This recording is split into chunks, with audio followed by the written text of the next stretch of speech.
Assalamualaikum. Waalaikumsalam. Isi Mas Bunda. Ya, silakan.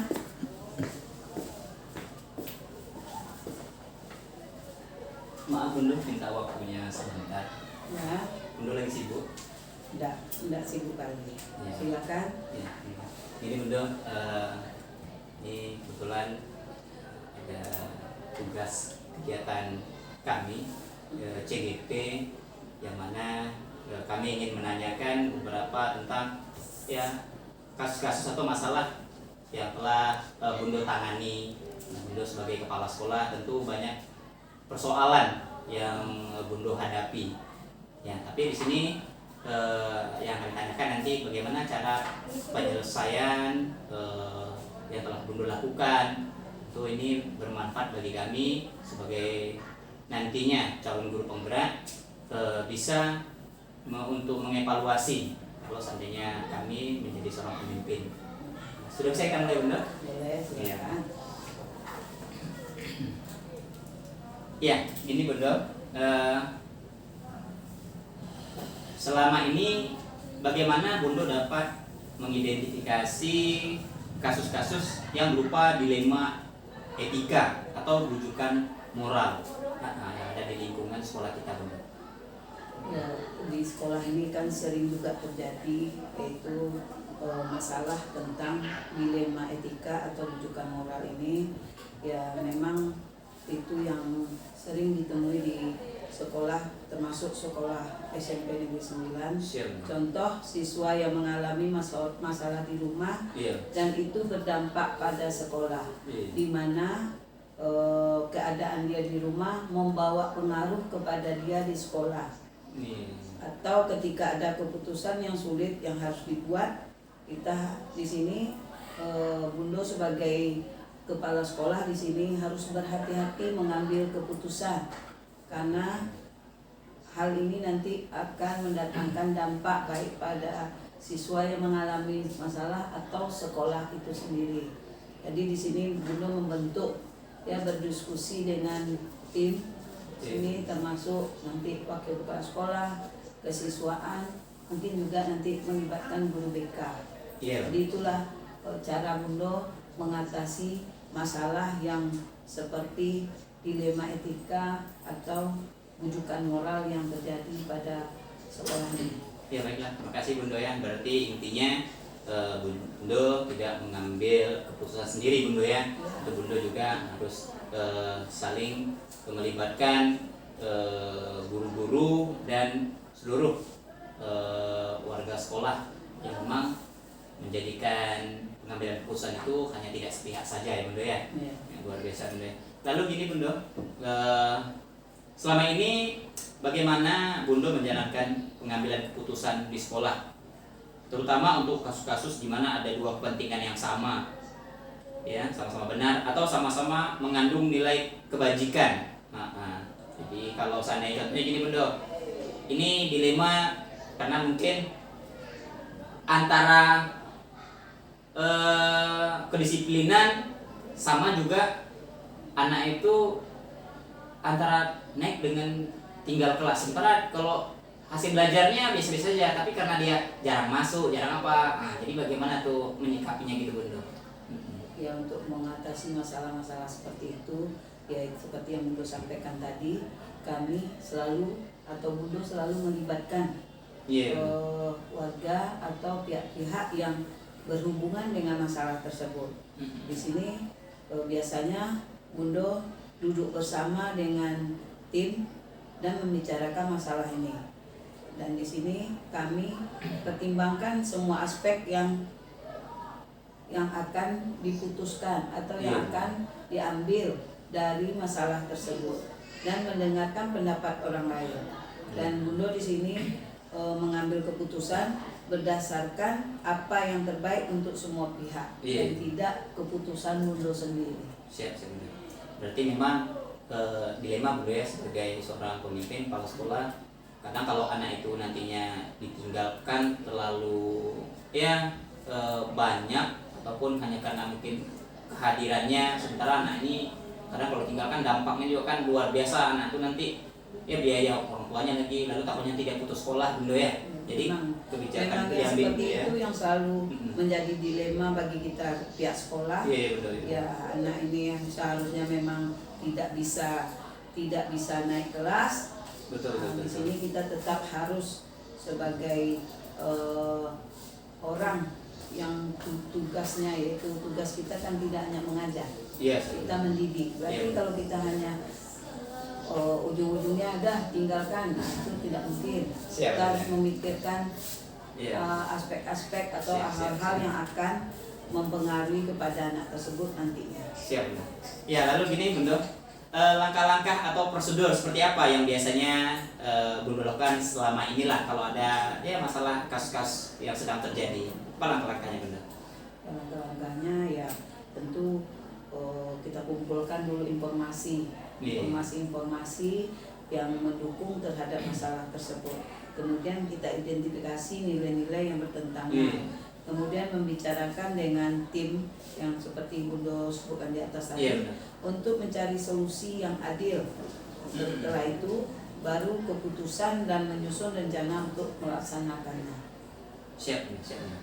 Jadi memang keputusan yang diambil itu udah benar apa adanya tanpa kita mengorbankan satu atau dua belah pihak Bunda ya. Memang udah betul real, itulah yang diambil yang terbaiknya Bunda ya. Lalu Bunda, kira-kira nih hal-hal apa saja selama ini yang merupakan tantangan dalam pengambilan keputusan pada kasus-kasus tersebut Bunda? Nah, tentu kan ada tantangannya. Ya, di sini tantangan itu seperti dilema etika tadi. Kita ambil keputusan yang kita ambil itu belum tentu keputusan yang kita ambil itu sesuai dengan pemikiran orang lain. Nah, itu yang kendala-kendala atau hal-hal yang merupakan tantangan bagi Bunda sebagai kepala sekolah di sini. Karena setiap keputusan yang Bunda putuskan itu tidak semuanya nilainya baik di mata orang lain. Ini memang sulit Bunda ya untuk mengambil keputusan. Terkadang ya bagi kita bagus, tapi kadang bagi ya anak tersebut atau bagi orang tuanya dia belum bisa menerima Bunda ya. Jadi itu tantangannya Bunda ya. Lalu memang ya untuk menyenangkan hati semua orang memang sulit Bunda ya. Tapi kita tetap konsisten Bunda ya. Kalau memang salah ya itu memang kita berikan gitu. Ya, kita tetap melakukan pembinaan. Siap, kalau memang tidak bisa lagi, ya itulah keputusan akhir itu yang harus kita sama-sama terima. Lalu ini Bunda, apakah Bunda memiliki sebuah jadwal tertentu dalam menyelesaikan masalah ini dalam kasus? Misalnya Bunda lagi menyelesaikan kasus, kayaknya carilah waktu Bunda lagi sibuk nih, kayaknya hari Senin atau hari lusa, ataukah ada waktu tertentu Bunda untuk menyelesaikan kasus Bunda, atau langsung aja action di situ? Misalnya ada kasus langsung action gitu, gimana Bunda? Ya kalau untuk Bunda, kalau untuk menghadapi masalah, Bunda tidak menentukan jadwal, tidak ada waktu. Ya? Kalau memang masalah itu muncul atau ada, itu nanti Bunda langsung menginformasikan kepada tim-tim atau guru yang bersangkutan di sini dan kami berdiskusi. Jadi tidak harus kita tunda masalah hari ini atau tunda besok. Jadi Bunda tidak seperti itu. Bunda tetap melaksanakan. Kalau memang ya tentu kita memutuskan tidak berdebat. Tetap kita langsung tangani dengan cara berdiskusi. Baiklah, berarti memang selama kalau seandainya Bunda tidak tempat, berarti sudah ada orang yang menggantikan peran Bunda yang telah diberikan kepercayaan untuk menyelesaikan masalah Bunda ya. Tapi kalau Bunda sudah tempat, tentu tidak menunggu waktu yang pas Bunda, langsung di situ supaya cepat selesai masalahnya Bunda ya. Itu luar biasa Bunda ya. Lalu ini lagi Bunda, adakah seseorang atau faktor-faktor yang selama ini mempermudahkan atau membantu Bunda dalam mengambil keputusan atau masuk kasus-kasus yang sering terjadi di sekolah? Ada orang-orang yang membantu Bunda? Ya, Bunda sangat berterima kasih kepada tim-tim Bunda di sekolah ini. Mereka cukup solid dalam menghadapi masalah. Ya, semuanya berperan sesuai dengan fungsinya masing-masing. Berarti tidak termasuk wakil kepala sekolah Bunda ya, guru BK, kesiswaan, dan guru wali kelas ya, bagus. Lalu terakhir nih Bunda, nih dari semua hal yang telah kita sampaikan tadi, kira-kira nih pembelajaran apa nih yang dapat Bundo ambil atau sama-sama kita ambil dari hasil keputusan atau dalam menyelesaikan kasus-kasus yang tadi telah kita sampaikan? Ya memang di sini dalam kasus dilema etika itu kita tidak bisa egois. Iya. Kita memang harus saling berkomunikasi, saling menghargai, saling mendengar saran. Jadi di sini walaupun Bundo sebagai kepala sekolah di sini, Bundo tidak mengambil keputusan itu berdasarkan keputusan Bundo sendiri. Bundo tetap mendengarkan ya orang-orang yang mempunyai peran terhadap masalah tersebut, seperti wakil kepala sekolah. Nah, itu Bundo dengarkan nanti, seperti guru BK, seperti kesiswaan, ya sesuai dengan tugas mereka masing-masing. Jadi kami di sini, insya Allah di SMP 9 ini dalam mengatasi masalah, kami selalu berdiskusi dan mengambil keputusan dengan keputusan yang memang sudah didiskusikan dengan baik. Ya, baiklah Bunda, mungkin saja Bunda. Terima kasih Bunda ya atas pencerahannya bagi saya, karena kita tahu bagi kami juga untuk memimpin suatu sekolah itu tidak semudah membalikan telapak tangan, tentu ada tantangannya. Tapi tadi telah Bunda sampaikan, mungkin dengan kita berkomunikasi dan saling bekerja sama antar semua pihak sekolah, tidak ada masalah yang tidak bisa diselesaikan, kan gitu Bunda ya? Iya, tepat sekali. Luar biasa Bunda. Oke, terima kasih Bunda ya. Begitu aja. Mohon maaf ya. Sukses dalam.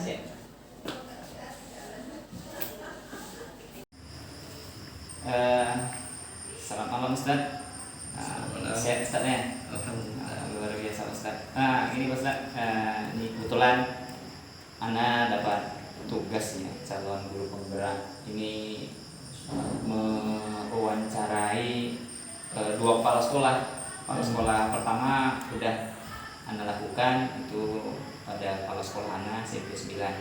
Nah sekarang nih Ana mau coba nanya-nanya ke Ustaz nih, karena di pondok pesantren ini bukan swasta kan, berbeda nih sama negeri. Nah tentu ada berbagai kasus-kasus atau dilema bagaimana kepala sekolah, seorang pemimpin dapat menyelesaikan permasalahan yang ada di sekolah tersebut. Oke, pertanyaan Ana nih langsung aja nih Ustaz ya. Selama ini bagaimana Pak Ustadz dapat mengidentifikasi kasus-kasus yang berupa dilema etika atau bujukan moral? Saya biasanya tahu kalau ada dilema etika saat ada konflik antara aturan sekolah dengan kebutuhan pribadi siswa. Sepertinya kasus siswa terlambat tapi punya niat tinggi untuk tetap masuk sekolah. Atau bisa juga siswa berkelahi karena hal sepele dan lain sebagainya. Berarti kasus-kasus yang kita hadapi, pertama sekali ada kemauan sekolah yang tinggi, cuman hanya faktor dia terlambat karena kan takut mempengaruhi nilainya Ustaznya. Itu anak itu tidak menjadikan permasalahan, mungkin itu Ustaznya. Itu yang kita harus tetap support bagaimana supaya dia tidak terlambat lagi. Langsung yang kedua Ustaz, Anda mau nanya, selama ini bagaimana Pak Ustadz menjalankan pengambilan keputusan di sekolah Pak Ustadz, terutama untuk kasus-kasus di mana ada dua kepentingan yang sama atau benar mengandung nilai-nilai kebajikan? Biasanya saya mengajak beberapa orang dari tim pimpinan dan pengelola sekolah untuk berdiskusi. Jadi kami mempertimbangkan semua sisi dari masalah dan dampaknya sebelum memutuskan. Jadi kami berusaha mencapai kesepakatan bersama yang adil untuk semuanya. Luar biasa Ustaznya. Berarti keputusan itu tidak hanya di tangan kepala sekolah Ustaznya, tapi tetap melibatkan semua pengurus yang ada di sekolah itu Ustaznya. Ya, luar biasa Ustaz. Lalu Ustaz, untuk selanjutnya Ustaz, hal-hal apa saja selama ini yang Pak Ustadz anggap efektif dalam pengambilan keputusan pada kasus-kasus dilema etika? Yang paling penting adalah melibatkan berbagai orang dalam proses keputusan, berkomunikasi dengan jelas dan transparan dalam membuat keputusan. juga mengikuti prosedur yang sudah ada dan memastikan keputusan sesuai dengan prinsip aturan di sekolah dan etika yang memanusiakan atau kemanusiaan. Ustaz ya, berarti untuk mengambil keputusan itu kita memang memerlukan identifikasi masalahnya apa, baru bisa kita putuskan Ustaz ya. Jadi nggak bisa langsung kita putuskan saja. Ya langsung Ustaz untuk selanjutnya, hal-hal apa saja selama ini merupakan tantangan dalam pengambilan keputusan pada saat kasus-kasus dilema etika? Tantangannya termasuk konflik kepentingan antara pihak-pihak yang terlibat, ya, tekanan dari luar dan ketidakpastian dalam memilih keputusan yang tepat.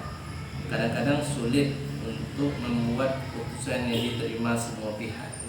Berarti saya memang kalau kita menyelesaikan satu permasalahan udah bagus sekali bagi kita, tentu orang juga mengungkapkan belum tentu bagus Ustaz ya, memang sulit memang. Betul Ustaz. Lalu gini Ustaz, ini udah masuk ke yang terakhir Ustaz ya. Apakah Ustaz memiliki sebuah jadwal tertentu dalam sebuah menyelesaikan kasus, atau Ustaz langsung action menyelesaikan kasus di tempat gitu? Biasanya kan ada di kepala sekolah, ya udahlah kayaknya nggak bisa nih, nunggu aja lah hari lain. Atau kalau tipe Ustaz ini langsung aja kita ada masalah langsung dikerjakan situ juga. Gimana nih menurut Ustaz? Saya tidak selalu punya jadwal tetap. Iya. Tapi saya selalu berusaha menyelesaikan masalah secepat mungkin sambil memastikan semua langkah yang diambil dengan hati-hati. Iya. Biasanya saya membuat rencana dan memberikan tenggat waktu untuk setiap langkah, tetapi tetap fleksibel jika situasi berubah. Ya mungkin Ustaz, mungkin itu saja lah Ustaz ya. Jazakallahu khairan atas kesempatannya Ustaz ya. Mohon maaf